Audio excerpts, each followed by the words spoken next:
ಎಲ್ಲರಿಗೂ ನಮಸ್ಕಾರ ರೀ. ಹೆಂಗದಿರಿ? ನಾನು ಶ್ವೇತಾ. ಜಗತ್ನ್ಯಾಗ ನಡೆದಿರೋ ಸುದ್ದಿನ ನಮ್ಮ ಉತ್ತರ ಕರ್ನಾಟಕ ಭಾಷೆದಾಗ ಹೇಳಲಿಕ್ಕೆ ಬಂದೀನಿ.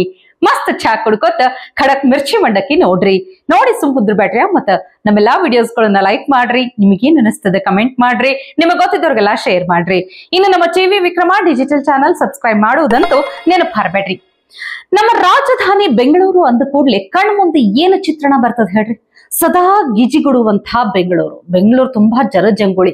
ಯಾವಾಗ್ಲೂ ನೋಡ್ರಿ, ಒಂದು ಒಳ್ಳೆ ಕೆಲಸಕ್ಕೋ ಅಥವಾ ಒಂದು ಚಲೋ ಬಿಸ್ನೆಸ್ ಮಾಡ್ಲಿಕ್ಕೋ ಬೆಂಗಳೂರಿಗೆ ಬರುವಂತವ್ರು ಬಹಳ, ಬೆಂಗಳೂರಿನಾಗ ಇರುವಂತವ್ರು ಬಹಳ. ಹಿಂಗಾಗಿ ಯಾವುದೇ ವರ್ಗದವರು ಸಹಿತ ಬೆಂಗಳೂರಿನಾಗ ಒಂದು ಸಣ್ಣ ಪುಟ್ಟ ನೌಕರಿ ಮಾಡ್ಕೊಂಡು ಬದುಕಬಹುದು, ಇಲ್ಲ ದೊಡ್ಡ ಬಿಸ್ನೆಸ್ ಮಾಡಿ ಬದುಕಬಹುದು ಅಂತ ಹೇಳಿ ಬೆಂಗಳೂರನ್ನ ನಂಬಿ ಬರೋರು ಬಹಳ. ಆದ್ರೆ ಈಗಿನ ಬೆಂಗಳೂರು ಪರಿಸ್ಥಿತಿ ನೋಡಿದ್ರ ಬಹಳ ಎದಿ ಹೊಡಿತೈತಿ, ಗಾಬರಿ ಆಗ್ತೈತಿ.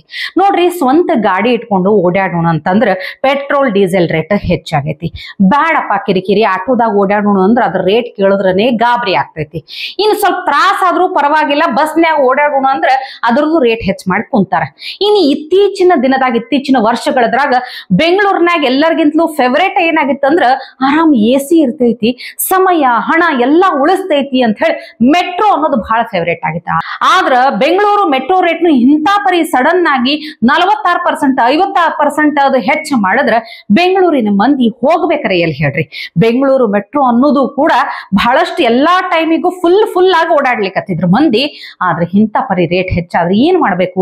ತೇಜಸ್ವಿ ಸೂರ್ಯ ಅವರು ಈ ದೇಶದ ಬ್ಯಾರೆ ಮೆಟ್ರೋಗಳಿಗೆ ಹೋಲಿಸಿದ್ರೆ ಇಂಥ ಪರಿ ರೊಕ್ಕ ರೇಟ್ ಹೆಚ್ಚು ಮಾಡಿದ್ ಎಲ್ಲೂ ನೋಡಿರ್ಲಿಲ್ಲ ಅಂತ ಅವರು ಟ್ವೀಟ್ ಹಾಕೊಂಡಾರ. ಸಂಸದರು ಎಲ್ಲಾರು ಇದನ್ನ ಅಪೋಸ್ ಮಾಡ್ಲಿಕ್ಕತ್ತಾರ. ಇಲ್ಲೊಬ್ಬ ಸಾಮಾನ್ಯ ಮಂದಿ ಸಿಟ್ಟಿಗೆ ಬಂದ್ ಇದೇ ಲಾಸ್ಟ್, ನಾನು ಮೆಟ್ರೋ ಹೋಗುದಿಲ್ಲ ಅಂತ ಅಲ್ಲಿಗತ್ತಾರ. 1 ಡಬಲ್ ರೇಟ್ ಮಾಡಿದ್ರೆ ಏನ್ ಇದು?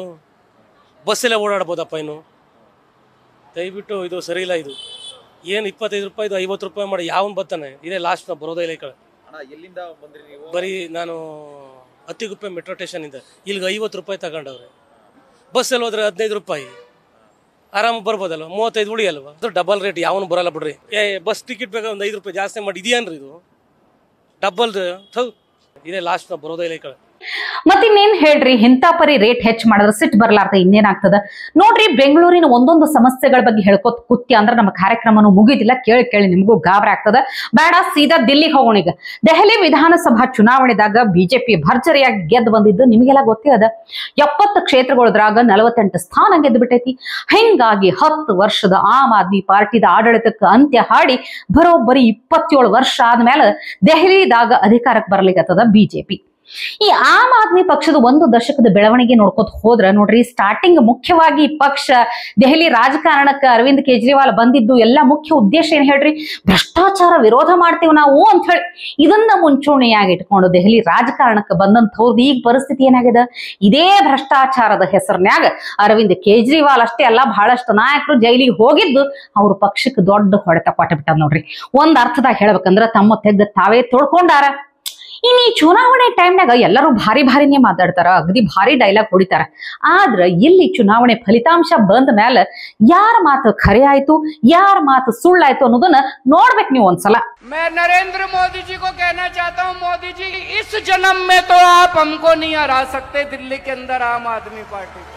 आपको दूसरा जन्म लेना पड़ेगा। दिल्ली में एक ही आवाज गूंज रही है, आपदा नहीं सहेंगे, बदल के रहेंगे।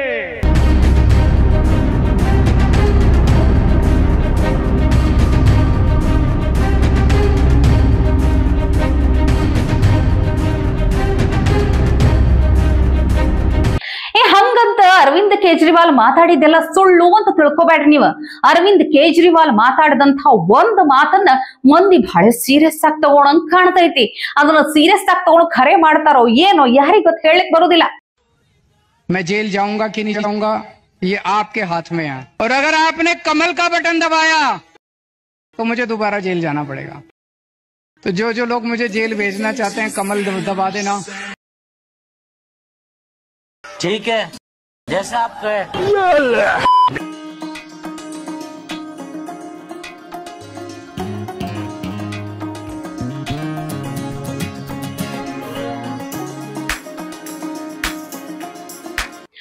ಮೋದಿ ವರ್ಚಸ್ಸು ಏನು ಅನ್ಲಿಕ್ಕೆ ಇಲ್ಲೊಂದು ವಿಷಯ ಹೇಳ್ತೀನಿ ಕೇಳ್ರಿ. ಅಮೆರಿಕಾದ ಪಾಡ್ಕಾಸ್ಟರ್ ಲೆಕ್ಸ್ ಫ್ರಿಡ್ಮನ್ ಅನ್ನುವಂಥವ್ರು ವಿಶ್ವದ ಅತ್ಯಂತ ಶ್ರೇಷ್ಠ ವ್ಯಕ್ತಿಗಳನ್ನ ಇಂಟರ್ವ್ಯೂ ಮಾಡ್ಕೊಂಡು ಬಂದಾರ. ಫಾರ್ ಎಕ್ಸಾಂಪಲ್, ಈಗ ಅಮೆರಿಕಾದ ಅಧ್ಯಕ್ಷ ಡೊನಾಲ್ಡ್ ಟ್ರಂಪ್ ಆಗಿರಬಹುದು, ಮಾರ್ಕ್ ಜುಕರ್ಬರ್ಗ್ ಆಗಿರಬಹುದು, ಎಲಾನ್ ಮಸ್ಕ್ ಆಗಿರ್ಬಹುದು, ಹಿಂಗ ಪ್ರಪಂಚದಾದ್ಯಂತ ಬಹಳಷ್ಟು ಗಣ್ಯ ವ್ಯಕ್ತಿಗಳನ್ನ ಸಂದರ್ಶನ ಮಾಡ್ಕೊತ ಬಂದಾರ. ಈ ವಿಷಯ ಏನಪ್ಪಾ ಅಂದ್ರ, ಇವರು ಇನ್ನು ಕೆಲವೇ ದಿನದಾಗ ಪ್ರಧಾನಿ ಮೋದಿ ಅವರ ಸಂದರ್ಶನನೂ ಮಾಡುವರದಾರ. ಫೆಬ್ರವರಿ ಎಂಡ್ನಾಗ ಅನಿಸ್ತೈತಿ ಈ ಸಂದರ್ಶನ ಮಾಡ್ಲಿಕ್ಕಂತ ಹೇಳಿ ಇವರು ಅಮೆರಿಕಾದಿಂದ ಭಾರತಕ್ಕ ಬರೋರದಾರ.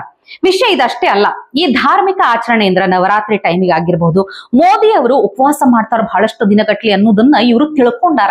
ಹಿಂಗಾಗಿ ಇದರಿಂದ ಇನ್ಸ್ಪೈರ್ ಆಗಿ ಈ ಅಮೆರಿಕಾದ ಪಾಡ್ಕಾಸ್ಟರ್ ಮೋದಿ ಅವರ ಸಂದರ್ಶನ ಮಾಡೋದಕ್ಕಿಂತ ಮೊದಲು ಒಂದು 72 ತಾಸರೆ ನಾನು ಉಪವಾಸ ಮಾಡ್ತೀನಿ ಅಂತ ಹೇಳ್ಕೊಂಡಾರ, ತಮ್ಮ ಟ್ವಿಟರ್ನಾಗ ಹಂಚ್ಕೊಂಡಾರ. ಎಂಥ ಅದ್ಭುತ ನೋಡ್ರಿ. ವಿಷಯ ಬಹಳ ಖುಷಿ ಅನಿಸ್ತದ. ನಮ್ಮ ಭಾರತಕ್ಕ ಹೆಮ್ಮೆ ಹಿಗ್ಗಿನ ವಿಚಾರ. ಯಾಕಂದ್ರ ಮೋದಿಯವರ ವರ್ಚಸ್ಸು, ಮೋದಿಯವರ ವ್ಯಕ್ತಿತ್ವ, ಮೋದಿಯವರ ಆಡಳಿತ, ಅವ್ರ ಕೆಲಸ ಎಂಥದ್ದು ಅಂತ ದೂರದ ವಿದೇಶಿಗರಿಗೆ ಎಲ್ಲ ಅರ್ಥ ಆಗ್ತದ, ಅದರಿಂದ ಪ್ರಭಾವಿತರಾಗ್ತಾರ. ಆದ್ರ ನಮ್ಮ ಭಾರತಗೆ ಇರುವಂತ ಬಹಳಷ್ಟು ಮಂದಿ ಭಾರತೀಯರಿಗೆ ಇದು ತಲೆಗೇ ಹತ್ತೋದಿಲ್ಲ ನೋಡ್ರಿ. ಅದು ದುರದೃಷ್ಟ ಅನಿಸ್ತದ ನನಗ. ಇನ್ನ ಪ್ರಯಾಗರಾಜ್ ಮಹಾಕುಂಭ ಮೇಳದಾಗ ದಿನಕ್ಕ ಸೆಲೆಬ್ರಿಟಿಗಳು, ಎಲ್ಲಾ ಕ್ಷೇತ್ರದ ತಾರೆಯರು, ಸಾಧಕರು ಬಂದು ಗಂಗಾ ಸ್ನಾನದಾಗ ಮಿಂದೇಳ್ಲಿಕತ್ತಾರ. ಅಷ್ಟೇ ಭಕ್ತಿ ಭಾವದಿಂದ ಸೋಷಿಯಲ್ ಮೀಡಿಯಾದಾಗ ಹಂಚ್ಕೊಳ್ಳಿಕತ್ತಾರ. ಆದ್ರ ವಿಚಿತ್ರ ಅಂದ್ರೆ ಒಂದು ವಿಷಯ ಹೇಳ್ತೇನೆ ಕೇಳ್ರಿ. ಒಂದು ಪಕ್ಷದ ರಾಷ್ಟ್ರಾಧ್ಯಕ್ಷರು ಆಗಿರುವಂತವರು ಗಂಗಾ ಸ್ನಾನದಾಗ ಮಿಂದೆದ್ರ ಬಡತನ ನಿರ್ಮೂಲನೆ ಆಗ್ತದ ಅಂತ ಪ್ರಶ್ನೆ ಕೇಳ್ತಾರ. ಅರೆ ಭೈ, ಗಂಗಾ ಮೇ डुबकी लेने से गरीबी दूर होती क्या? आपको खाना मिलता पेट को? मैं किसी की आस्था के ऊपर ठोस नहीं लगाना चाहता हूं. अगर किसी को दुख हुआ तो मैं माफी चाहता हूं, लेकिन आप बताइए, अरे जब बच्चा भूखा मर रहा है, बच्चा स्कूल में नहीं जा रहा है, मजदूरों को मजदूरी नहीं मिल रही है, जब ये है तो ये लोग जाकर हजारों रुपए खर्च करके कंपटीशन पे डुबकियां मार रहे. कंपटीशन में एक डुबकी मारता दूसरा, और जब तक वो टीवी में अच्छा नहीं आता तब तक डुबकी मारते रहते. ಆದ್ರ ಅದೇ ಪಕ್ಷದ ರಾಜ್ಯಾಧ್ಯಕ್ಷರಾಗಿರುವಂತಹ DK ಶಿವಕುಮಾರ್ ಅವರು ಅವರ ಹೆಂಡತಿ ಜೊತೆ ಕುಂಭಮೇಳಕ್ಕೆ ಹೋಗಿ ಪುಣ್ಯ ಸ್ನಾನ ಮಾಡ್ತಾರ. ಇದನ್ನ ನೋಡ್ರಪ್ಪ ವಿಪರ್ಯಾಸ ಅಂತ ಅನ್ನೋದು.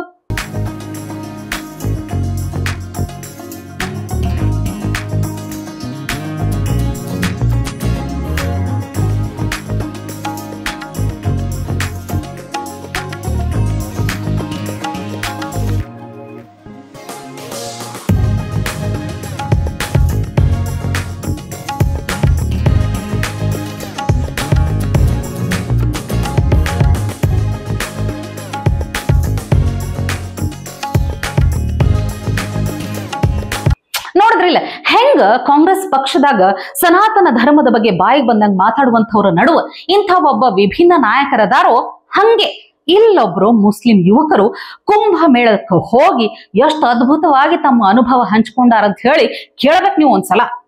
क्या नाम है आपका? मेरा नाम ताहिर है। ताहिर जी, ताहिर यार त्रिपुंड लगाए हो? हाँ बिल्कुल, क्यों नहीं, हमें भी अनुभव करना था इस कल्चर को। 3 चीज जो मुझे बहुत अच्छी लगी है वो है सुरक्षा, सफाई और श्रद्धा। ये तीनों टॉप नॉच है यहाँ पर। अब जब अपने ही देश में हो रहा है और मैं इसी देश का वासी हूँ तो मैं क्यों ना इसे एक्सपीरियंस करूँ। अभी गंगा आरती करके आए हम, वहाँ तिलक वगैरह भी हमने लगाया है, और कल सुबह सुबह जा रहे हैं स्नान के लिए भी। एक महा आरती जो गंगा जी की हुई है, वहाँ मेरा फर्स्ट एक्सपीरियंस था कि इतने भव्य आरती में मैंने पार्टिसिपेट किया।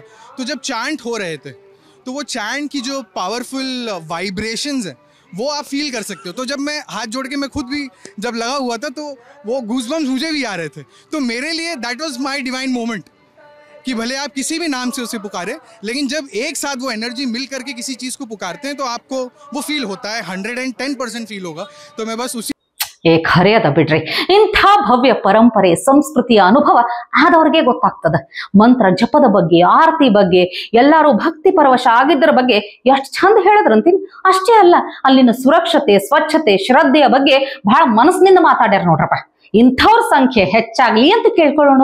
ಯಾಕಂದ್ರೆ ಇಂಥವ್ರು ಹೆಚ್ಚಾದಾಗ ನಾವೆಲ್ಲರೂ ಭಾರತೀಯರು, ಹಿಂದೂಸ್ತಾನಿಗಳು ಎನ್ನುವಂತಹ ಭಾವ ಮೂಡ್ತೈತಿ. ಖರೆಯದಲ್ಲಿ ಹೇಳಿ ಕಮೆಂಟ್ ಮಾಡಿ ತಿಳಿಸ್ರಿ. ಇವತ್ತಿಗೆ ಇಷ್ಟು ಸುದ್ದಿ ಸಾಕಲ್ಲ, ನಾಳೆ ಇಂಥವೇ ಮತ್ತೊಂದಷ್ಟು ಸುದ್ದಿ ತರ್ತೀನಿ. ಚಾ ಇಟ್ಕೊಂಡು ಮಿರ್ಚಿ ಮಂಡಕ್ಕಿ ನೋಡ್ಲಿಕ್ಕೆ ಕಾಯ್ಕೊಂಡಿರಿ. ಟಿವಿ ವಿಕ್ರಮ, ದೇಶ ನಿಮ್ಮ ಕೈಯಲ್ಲಿ. ಈ ಕಾರ್ಯಕ್ರಮ ನಿಮಗೆ ಇಷ್ಟ ಆಗಿದ್ದಲ್ಲಿ ಲೈಕ್, ಶೇರ್ ಹಾಗೂ ಕಮೆಂಟ್ ಮಾಡಿ. ಟಿವಿ ವಿಕ್ರಮದ ಕಾರ್ಯಕ್ರಮಗಳನ್ನು ನಿರಂತರವಾಗಿ ವೀಕ್ಷಿಸಲು ಸಬ್ಸ್ಕ್ರೈಬ್ ಮಾಡಿ, ಬೆಲ್ ಐಕನ್ ಒತ್ತಿ.